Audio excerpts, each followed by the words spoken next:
Thank you very much, Mr. Chairman. Thank you, Ranking Member. It's good to be here. And thank you all for appearing. I sat where you sat. It's harder than it looks, so I appreciate your being here. I want to ask a question about supervising big banks when they break the law, including the mortgage foreclosures, but others as well.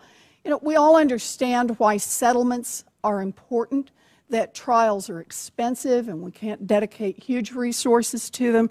But we also understand that if a party is unwilling to go to trial, either because they're too timid or because they lack resources, that the consequence is they have a lot less leverage in all the settlements that occur.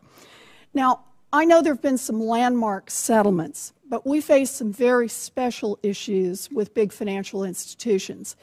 If they can break the law and drag in billions in profits, and then turn around and settle, paying out of those profits, they don't have much incentive to follow the law. It's also the case that every time there's a settlement and not a trial, it means that we didn't have those days and days and days of testimony about what those financial institutions had been up to. So the question I really want to ask is about how tough you are, about how much leverage you really have in these settlements. And what I'd like to know is, tell me a little bit about the last few times you've taken the biggest financial institutions on Wall Street all the way to a trial. Anybody? Chairman Curry? To offer my perspective, sure. A bank supervisor. We primarily view the tools that we have as mechanisms for correcting deficiencies. So the primary motive for our enforcement actions is really to identify the problem and then demand a solution to it on an ongoing basis. That's right. And then you set a price for that. I'm sorry to interrupt, but I just want to move this along. That's effectively a settlement.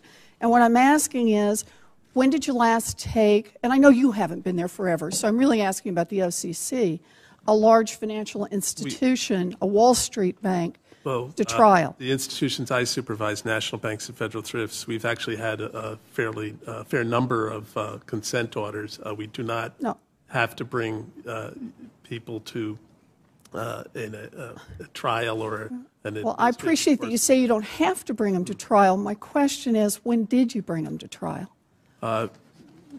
We have not had to do it as a practical matter to achieve our supervisory goals. Ms. Walter? Thank you, Senator.